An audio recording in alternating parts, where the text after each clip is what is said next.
Carlin and Lloree, and for the past 9 years, I've been working with Indigenous youth and communities across Canada. In schools, community halls, and remote areas with one clear goal: to help improve lives and create a better future. This podcast is about real stories about resilience and what it takes to overcome adversity and achieve success. Through my work with educators, leaders, and athletes, I've seen what works, what doesn't, and what needs to change. That's what we'll be talking about here. Each episode, we'll be sitting down with people who have taken different paths to success, who face real challenges, and who have something meaningful to pass on to others. This isn't about hype. It's about truth, impact, and believing in what's possible. Welcome to the See and Believe podcast. Welcome back to episode 6 of the See and Believe podcast. So what has gone on here is we've been trying to get connected with Lloree Two Crow out of North Dakota. And it's just been a comedy of errors with some reception issues. And then we did the podcast the other day, and the recording didn't record properly. So we do have part 2 of that episode, which we're going to play on the back end of this. And I'm just going to review kind of what we talked about because it's important. Lloree's a successful entrepreneur, consultant, sustainability consultant down for her tribe in North Dakota. And it's very successful. She runs Two Crow Gardens down there, which is a pretty cool initiative with regards to, having your own food source and sustainability. So, and we talked about some of the problems in our communities, and they're pretty much identical, right? So, poverty, drugs, alcohol, suicides, young people taking their lives, and it's pretty much matches exactly what we got going on in our communities here in Saskatchewan. So we also talked about an important topic, which is I wanted to address, is that of lateral violence. So she's experienced that. She's actually been, she does good things in her community, and all of a sudden she's getting let go for no reason, basically.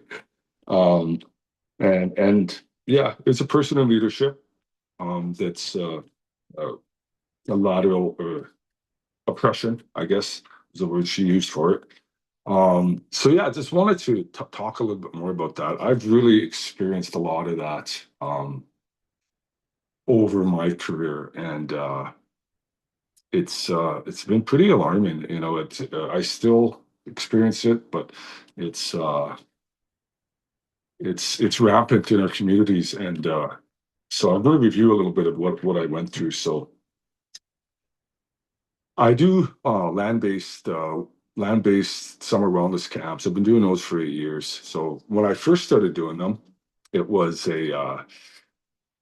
with federal funding. So I would get I had a template for proposal, and I would give it to the community to submit, and then we would get the funding, and I would execute the camps, and I would hire staff from that community at times.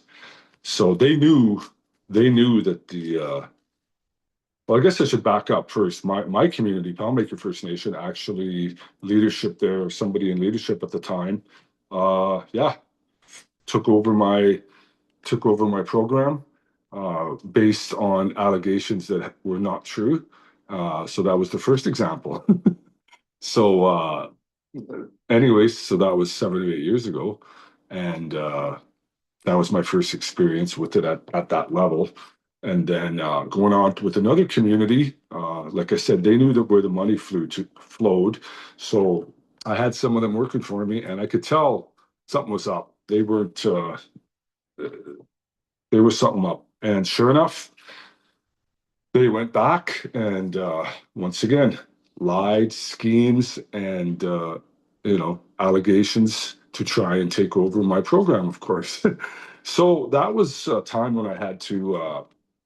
I said enough's enough. I got some cease and desist letters went out to 3 individuals from that community. I won't mention the community, and basically had to let them know that I'm not putting up with this shit anymore. Uh, so that was episode 2 in an extreme form. So then, about 5 years ago, I was part of a public safety funded initiative with Poundmaker and Little Pine, and I was my program was the land based camp. So that's what public safety wanted, and so I did that for Poundmaker and Little Pine for 5 years. Um, and I had been doing them already for 3, so obviously had experience and good staff and knew what we were doing, and we executed every camp to a T to perfection. Um, so I was doing work quite a bit around Palmaker then, and I went to a band meeting and I stood up to an individual in leadership, and I just told him and them uh, that I didn't agree with what they're doing with something. And the thing is, a lot of people are scared, I noticed, at the community level to speak up because there's gonna be retaliation, right? So someone's gonna lose their job. Either they're gonna lose their job, or there's uncle or aunt or mom or dad somewhere down the lane, someone's got a job there, and they're gonna get fired over it, right? So that happens a lot. But anyways, I was in a different situation. I didn't need them. And so I wasn't scared to go and stand up and say this makes 0 sense and you shouldn't be doing that. Um, anyways, I thought it was done. So fast forward a few months to our big meeting with regards to the public safety initiative, and this individual was there. And I thought, bygones be bygones. It wasn't a big deal that I had stood up to him and said my point as a band member. I mean, I'm entitled to my opinion. Anyways, we're at the meeting, and after day 1, the lead of the initiative comes up to me. She says, "Carlin, I got to talk to you." I said, "Okay." So we're upstairs privately in my room. I go, "Wow, this is serious." So, anyways, she comes. We go into the room because all wanted privacy, and she proceeds to tell me the story of this individual who was in leadership for Palmaker, and it's a long concocted story about me committing a heinous crime, and it's totally made up. It's totally fabricated, and the police are involved, and I'm getting charged, and you got to let Carlin go. Like now, this is bad. This is serious. Totally made up, 100%. So what is that tells me right off the bat that this individual, not his first rodeo doing this. He's got a lifetime of doing this. For him to come up with this story that was just totally made up, it was pretty shocking to me, actually. And I just said, you know what, enough of this crap. I mean, it's just getting to a point now. So she told him, no, I'm not firing Carlin. If the police are involved, then they can come talk to me, or there can be proof that the police are involved and he's getting charged. Other than that, we're proceeding with him.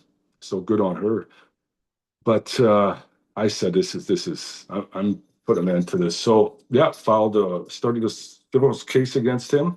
Um, and he fought it, of course, at the start and denied, denied, denied. And then when he was backed into a corner, he did give up, and I got this letter. Yeah, it's hard to show it on there.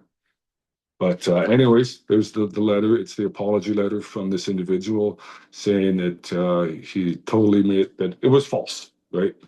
So um, definitely got some attention there, and I wanted to get more attention because people need to start taking a stand against this type of stuff. Um, you can win, um, and there's an example of it. So uh, we need more people to fight back against lateral violence, lateral oppression, because it's so rampant, and you got to take a stand. So I took a stand. I won. I got the letter of apology, and people need to know about that because it's important that we fight back against. You can't let somebody make up lies and try and ruin your character and take your job, etc., etc. It just you got to take a stand against it. Um, so in the second part of this podcast, Lloree and I talk about some solutions, and I'll say once again, if there is anybody out there that is experiencing lateral violence from leadership and in a situation similar to mine, reach out to me. I'm not a lawyer, but I will give you some advice and can kind of guide you through what the steps to take if you've got evidence and people to witness that this has happened and it's bad. Then yeah, I'll do what I can. Um, One of the things that I do also now is I started doing lateral violence workshops for the kids. I think when we start with the kids and give them healthy, uh, what a lot of it is just basically telling them about healthy alternatives rather than tear people down. We got to support people, and one of the things I try to drive home is that there is room in the world for every single one of you kids to have success, 100%. And for everybody to have success, there's room for everybody. So, I talk about karma and the power of, when you lie, cheat, steal, intentionally hurt people, it's going to come back to you. And I guarantee it might not be that day or that week, but it's coming back. And the same thing with when you do good, right? So we need to help each other. We need to be kind, support, and cheer people on that are having success. Like it's just jealousy is such a terrible, terrible trait. Oh, and it's so rampant. We really need to look at the other way of supporting people, being happy for people, right? There's plenty of room for everybody to have success. And if someone is having success, you can guarantee they worked hard to get it. And you should cheer them on and encourage that. So thank you for that. And we will now proceed to part two of the podcast with Lloree Two Crow. All right, thanks. So I was just thinking about uh, what we're talking about and the solutions, and I wanted to just mention that, I'm really proud of.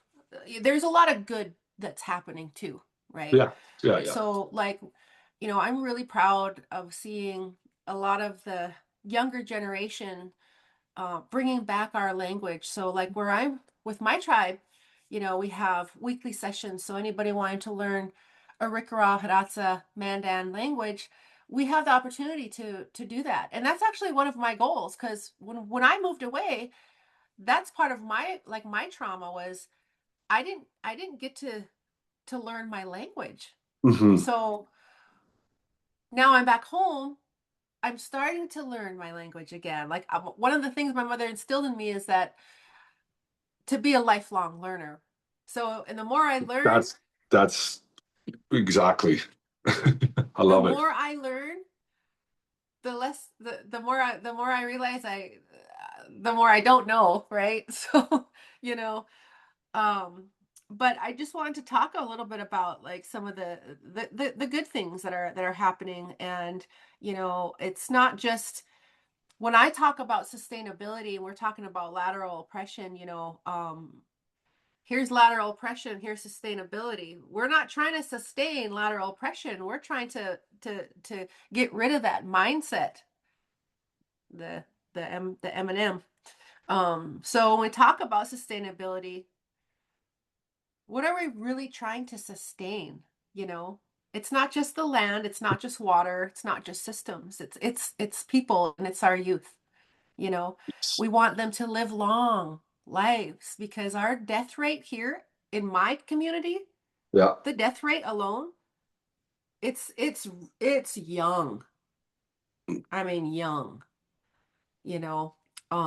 But it's all about the kids. It's all about the future generations. You know, their safety, their identity, their future. Because if our youth aren't okay, nothing else that we will build will really ever last, you know? You know, one of the things I seen on your social media the other day, which I'm going to start using a catchphrase with all of my, not all of my social media, but I'm going to start using it at the community level when I go to communities, and I'm going to start using it on social media, is rather than lateral violence, let's start spreading lateral kindness. That's I a was good one. just I like that. I was just gonna say that. So Yeah. it's so easy to focus on the negativity and the lateral oppression. I mean, it's contagious. Negativity is so contagious, but you know Oh, what? yeah. Yeah. So is kindness, lateral kindness, Did and you come up growth with that? and healing. No, I read it somewhere. Oh, you should have took ownership of it. No, I read it somewhere. I can't remember where I read it, but it hit a nerve, and it's been stuck with me, you know. Lateral kindness, that's the Well, solution. I love Lateral it. You know, kindness is the solution. and you're right. Like, one of the things I talk about that in my presentations is about having a positive attitude.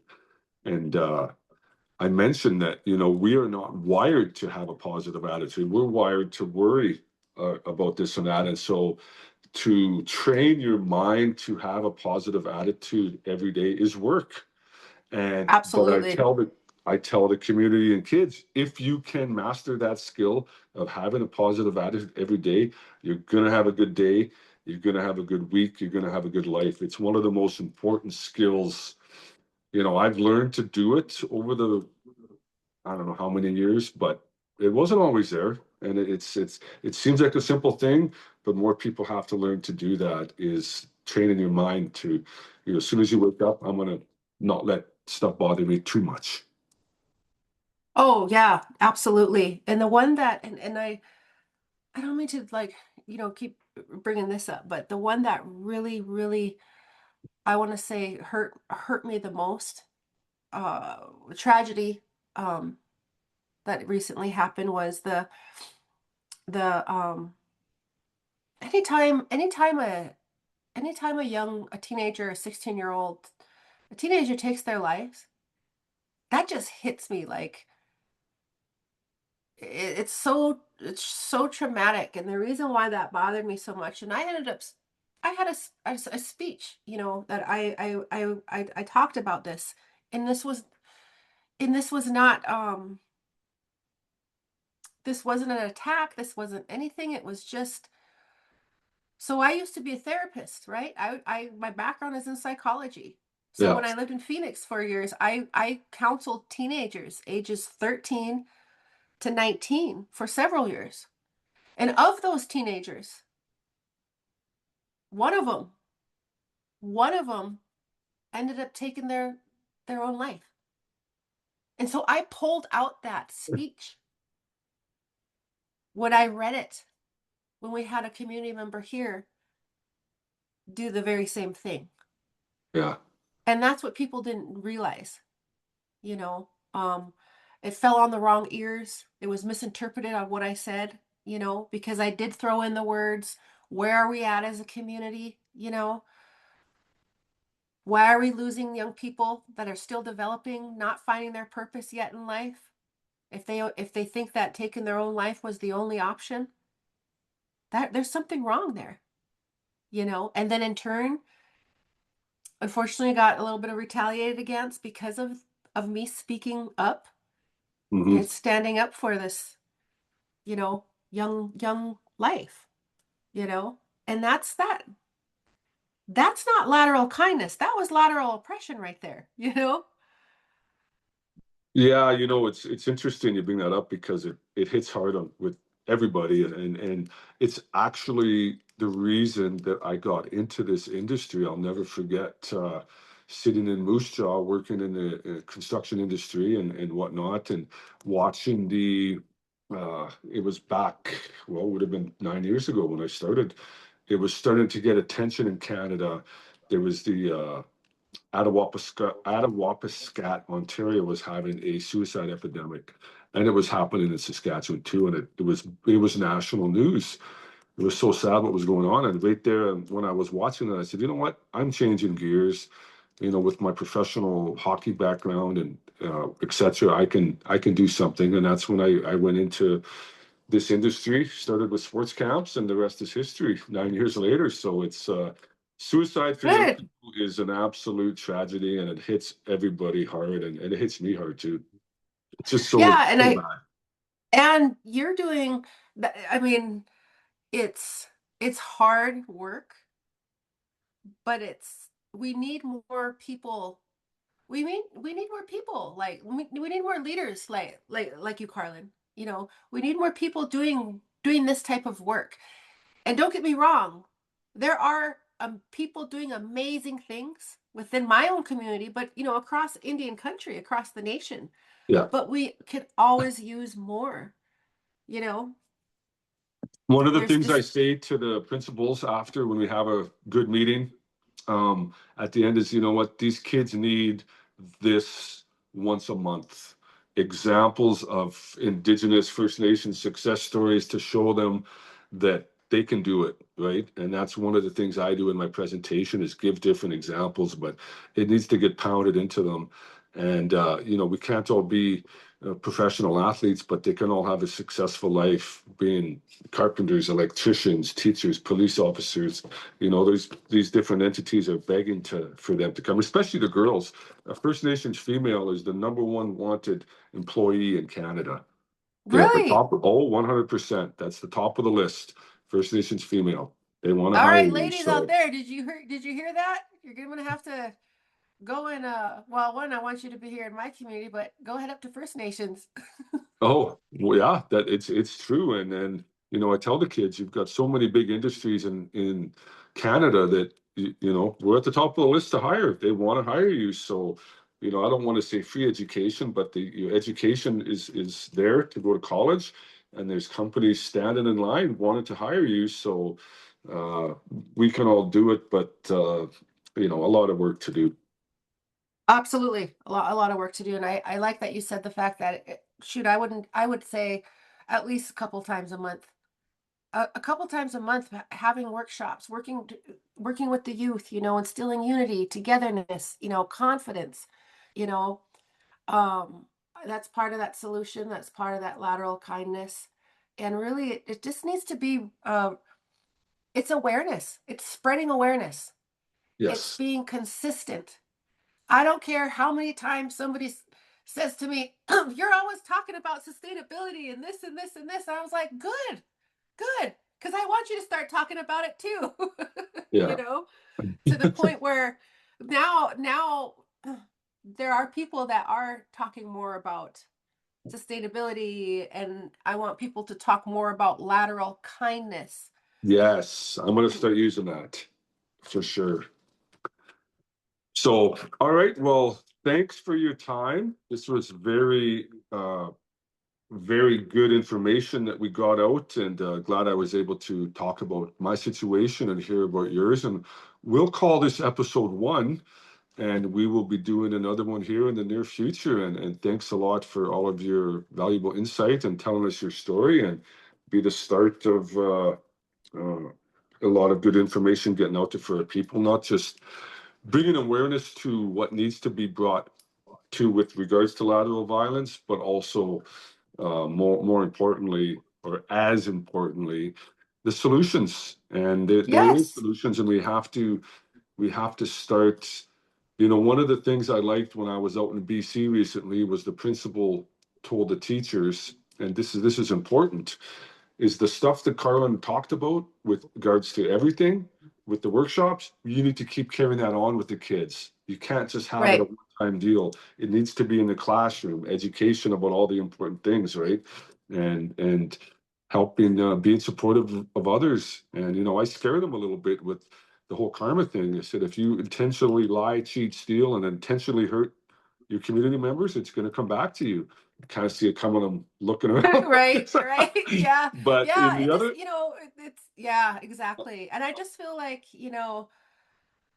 let's just start leading with kindness, let's move with purpose. Yeah. And I always say this because you hear it all the time. Well, we suffer from so much trauma. Yeah. And yes, we were victims as a people, throughout history. But at what point do you not play that victim anymore and you start to heal and you start to Exactly. thrive? And I always say in some of my workshops that I do, you know, we were never broken as a people. Sometimes a lot of people we have so much, we have health issues. We have, mentally, spiritually, physically. We were never broken in the first place, people. We were just interrupted. And it's time to get back on that healing journey, that thriving journey, that, hey, we're industrious. We are still here. We don't need to be losing our youth to drugs and alcohol and suicide and depression, health issues. It's all about healing, and we can do it together and consistently. You just got to keep and be repetitive. Yes. I'm on the radio. I'm spreading awareness. I'm spreading messages. I'm on social media. I Yeah. just you gotta just keep growing forward. Not going forward, but growing forward. Exactly. Can't give up, and you got to keep working at it 100%. So, Yeah. And well, it's all thanks. about building solutions. So Exactly. Well, thanks again. And I look forward to episode 2. yes, thank you so much for having me. See and believe.